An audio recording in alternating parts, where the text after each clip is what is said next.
हैं कि इस देश में जिसकी जितनी आबादी है उसको उतनी भागीदारी मिले। हम उस आरक्षण के विरोधी हैं जिस आरक्षण से इस देश का 3% ब्राह्मण 100% जज बना हुआ है। वो जो आरक्षण है हम उसके खिलाफ हैं। अभी चीफ जस्टिस ऑफ इंडिया है DY चंद्रचूड़, इसका बाप था चीफ जस्टिस ऑफ इंडिया, इसका बेटा अभी जो है बम्बई हाई कोर्ट में वकील है अभिनव चंद्रचूड़, आने वाला चीफ जस्टिस ऑफ इंडिया वो होगा। हम उस आरक्षण के खिलाफ हैं। इस देश में वाइस चांसलर ब्राह्मण बनता है। इस देश में सचिव अपर सचिव जो है केंद्र सरकार का PMO का 3% आबादी वाला ब्राह्मण बनता है। हम उस आरक्षण के खिलाफ हैं, लेकिन हम जाति जनगणना के पक्ष में हैं। और आज की यह जो रैली है जिसका आह्वान हमारे भाई चंद्रशेखर ने किया था, केवल इसलिए किया था कि इस देश में आज दलितों पिछड़ों का अधिकार जो है सुरक्षित नहीं है। इस देश में RSS और भाजपा दलितों को आपस में लड़ाने के लिए सब क्लासिफिकेशन का खेल खेल रही है। उसके खिलाफ हमने कहा है कि ठीक है, तुम सब क्लासिफिकेशन करो, जिसकी जो पीछे रह गया उसको भागीदारी दो, लेकिन कैसे करोगे? तुमको रात को सपना आता है कि जो इस जात को हक नहीं मिला, उस जात को हक नहीं मिला, तुम नस्त्रे दमस के नाती हो। लेकिन जाति जनगणना सुप्रीम कोर्ट ने तो सिर्फ फैसला दिया है, उसमें जात और पात तो लिखी नहीं है, लेकिन दो ही कौम सबसे ज्यादा लड़ती हुई दिखाई दे रही है। नहीं, कोई भी, मैं भी लड़ रहा हूँ उसके लिए। मैं खुद चाहता हूँ कि जो भी कोई लड़, आपस में कोई लड़ाई नहीं है। सर क्यों नहीं है लड़ाई, जब वाल्मीकि समाज खुलकर बोल रहा है कि अगर वाल्मीकि बस्ती में चमार आएंगे तो उन्हें जूतों से मारा जाए? ये जो भी कह रहा है ये RSS की चाल में फंसा हुआ व्यक्ति, कोई RSS ने जिसको दिग्भ्रमित कर दिया है वो लोग। बाबा साहब को मानने वाले लोग कभी ऐसा कह ही नहीं सकते, क्योंकि बाबा साहब ने तमाम दलित जातियों को अनुसूची में डाला, अनुसूचित बनाया और उसके बाद एक करके जो है तमाम लड़ाइयां लड़ी, उनको एक किया, ताकत को मजबूत किया। बाद में मान्यवर कांशीराम साहब ने जो है बहुजन समाज बना के इस दायरे को और बड़ा किया, इसमें OBC और माइनॉरिटी को भी लेकर आए। यह लड़ाई जो है और भी बड़ी हो गई है। अब किसी RSS की औकात नहीं है जो 3% ब्राह्मणों का संगठन है।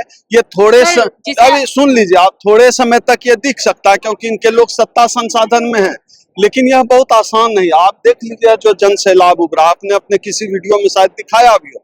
यह जो जन सैलाब है, आपको क्या लगता है कि लड़ा दिया? ये क्या जाटव है, पासवान है? सब लोग हैं अनुसूचित। अब कुछ लोग जो उनके बहकावे में 2-4-5 लोग आगे हैं, उनकी गिनती कल जंतर मंतर पे किया प्रोटेस्ट। आप देखे जंतर मंतर पे सब जो है टीकाधारी लोग थे। एक बात मुझे समझ नहीं आती, जैसे कि अभी बीच में एक प्रोटेस्ट और हुआ था, धरना आंदोलन एक और हुआ था, अभी 21 तारीख को जो भारत बंद हुआ था, उससे एक दिन पहले ही वाल्मीकि समाज 20 तारीख को जंतर मंतर पर आंदोलन कर रहे थे। एक तो आप गलत कर रहे हैं, वाल्मीकि समाज नहीं कर रहा, वो RSS कर रहा था। वो RSS करता है सब, वाल्मीकि समाज तो हम लोग साथ हैं। हम खुद ही कह रहे हैं कि उनके लिए जो वाल्मीकि समाज ही नहीं और भी जो जातियां पीछे रह गई है, और अगर उसका पहले आंकड़ा आ जाए, पहले आंकड़ा कैसे आएगा? जाति जनगणना कराना, जाति जनगणना कराइए, आंकड़ा लाइए, और आंकड़ा लाने के बाद जो जातियां पीछे रह गई है उनके लिए स्पेशल ड्राइव चलाइए, स्पेशल ड्राइव चलाइए, उनके लिए अलग से 10% आरक्षण का कोटा लाइए। लेटरल एंट्री से आप ब्राह्मणों की बहाली कर सकते हैं, EWS ब्राह्मणों के लिए ला सकते हैं। तो जो जातियां पीछे रह गए उनके लिए अलग से है हिम्मत। सवर्ण 3% जो है के लिए आप ले आते हैं EWS, लाइए ब्राह्मणों के लिए, वाल्मीकियों के लिए, मुसहरों के लिए, जो जातियां कहते हैं पीछे रह गई। फिर कह रहा हूँ कि आज जैसे आज चंद्रशेखर मुखर्जी ने 11 तारीख के बाद आह्वान किया था, तो 10 तारीख को वाल्मीकि समाज ने सत्याग्रह रखा जंतर मंतर। अरे भाई, फिर आप गलत कह रहे हैं। वाल्मीकि समाज ने कोई जो है सत्याग्रह, या RSS कर रहा है, वो RSS स्पॉन्सर्ड कार्यक्रम है। वाल्मीकि समाज के लोग तो आपको यहाँ मिलेंगे जो हक अधिकार के लिए है, जाति जनगणना के लिए आए हैं। और हम जब कहते हैं कि अनुसूचित जाति का हक अधिकार मिलना चाहिए, उसमें हम किसी जाति को थोड़ा ही काट रहे हैं, हम तो सबके लिए बात कर रहे हैं कि सबको हक अधिकार। स्पॉन्सर कर रहा है, लेकिन वो जिन्हें स्पॉन्सर कर रहा है वो तो वाल्मीकि जाति से, और जहाँ पर जितने भी आंदोलनकारी प्रदर्शनकारी थे वो भी सारे वाल्मीकि समाज से। आप अब देख लीजिए, मैं भी था वहाँ, जितने लोग थे 90% लोग चंदनधारी थे, भगवाधारी थे, हाथ में धागा पहने थे। यहाँ आप खोजिए जरा भगवा गमछा वाला, चंदन टिका वाला, ये अम्बेडकरवादी लोग, वो RSS के लोग थे। तो RSS के लोग कुछ करें, हम लोगों को कोई असर नहीं पड़ता है। असली अम्बेडकरवादी यहाँ। सर गाजियाबाद में जो घटना हुई चंद्रशेखर के रैली में, जो वाल्मीकि समाज के लड़कों के साथ, उसके बाद विरोध किया जा रहा है भाई चंद्रशेखर। ऐसा है कि आरएसएस और बीजेपी बहुजन एकता से घबरा चुका है। दलितों ने जब 2 अप्रैल 2018 को इतना बड़ा प्रोटेस्ट किया था, उससे जो है आरएसएस बीजेपी घबराई हुई है। वो लगातार इस तरह की साजिश कर सकते हैं, हो सकता है किसी पे हमला करवा दे, हो सकता है यहाँ लोगों को भिड़ा दे। आरएसएस बीजेपी किसी भी हद तक गिर सकती है। आरएसएस और बीजेपी का पूरा चाल चरित्र जो है दलित विरोधी है। चंद्रशेखर को भी आरएसएस का बताया जाता है। जो भी हाँ तो देख रहे हैं ना, आरएसएस का है चंद्रशेखर, देख रहे हैं, इसीलिए सरकार के खिलाफ जाति जनगणना के लिए यहाँ लड़ा हुआ।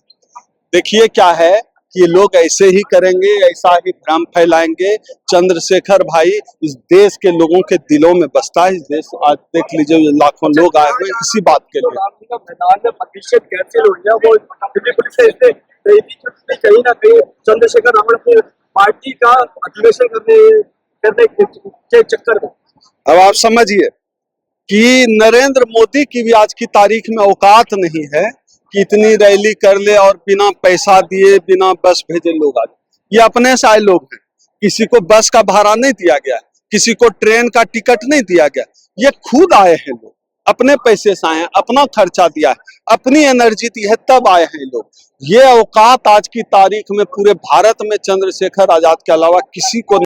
मांग कर रहे थे कि मिलना चाहिए, लेकिन मैं आज भी कहता हूं हमारी ये मांग है कि अब समय आ गया देश में कि आरक्षण की सीमा बढ़ाई जानी चाहिए, आरक्षण की कैप खत्म की जानी चाहिए और 100% रिजर्वेशन इस देश में लागू होना चाहिए।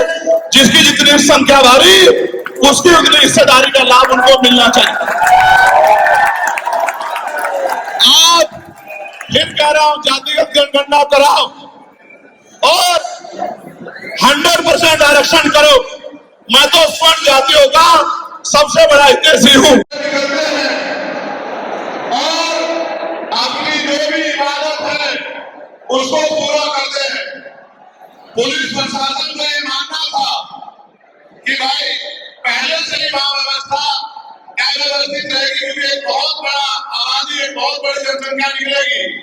अगर आपके लोग भी आ जाएंगे तो नुकसान हो सकता है, कोई टकराव हो सकता है, कहीं कोई अपराधी तत्व का आदमी झगड़ा करा सकता है। तो आप अगर चाहें तो हम आपको परमिशन दे देंगे, लेकिन अगर आप चिंतन आपको भी करना होगा और देश के सरकार को भी मनन करने के लिए हम बाध्य करा देते हैं कि आप लोग समझो, क्योंकि आज वो समय डॉक्टर बाबा साहब आपने करने कहा था, शिक्षित बनो, संगठित हो और संघर्ष करो। आप स्टेडियम में देखा है, आज स्टेडियम इंदिरा गांधी स्टेडियम है, आरटीओ के पास दिल्ली में है। तो ये जो है आप सभी को इन्होंने जागरूक कर दिया कि समाज हम जातिगत गणना चाहते हैं और क्रिमिनल नहीं चाहते हैं, दोनों के इसलिए आज का ये आंदोलन था। और चंद्रशेखर के नेतृत्व में, चंद्रशेखर की आवाज से भीम आर्मी की जो 18वां भीम आर्मी के नेतृत्व में कार्य किया गया है। में इतना बड़ा प्रोग्राम होते हुए देखिए, प्रोग्राम तो होते रहे, पर ये आज का प्रोग्राम, इतनी बड़ी भीड़, मैंने इतना बड़ा खचाखच स्टेडियम आज तक नहीं देखा। मैं तो लगभग 92 से आंदोलनकारी रही हूँ, पर ये इतनी बड़ी हम सोचते थे कि यहाँ ये स्टेडियम। हमारे चैनल लाइक, शेयर, सब्सक्राइब देखना मत भूलिएगा। जय हिंद, जय भारत, जय संविधान, नमो बुद्धाय। धन्यवाद। चैनल आर्थिक समस्या से गुजर रहा है। अगर आप बहुजन समाज में बाबा साहेब अम्बेडकर और तथागत बुद्ध की विचारधारा को अधिक से अधिक लोगों तक पहुंचाना चाहते हैं तो हमें आर्थिक सहयोग प्रदान करें, ताकि हम अपने चैनल के माध्यम से देश विदेश में समता, बंधुता, एकता और संवैधानिक अधिकारों को ज्यादा से ज्यादा लोगों तक पहुंचा सकें। आप अपनी सहायता राशि नीचे लिखे खाते में जमा करा सकते हैं। खाता धारक गौतम रत्न, खाता संख्या 3169576865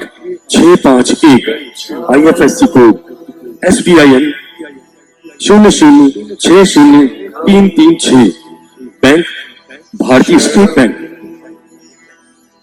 आप हमारे बैंक खाते का विवरण स्क्रीन पर भी देख सकते हैं।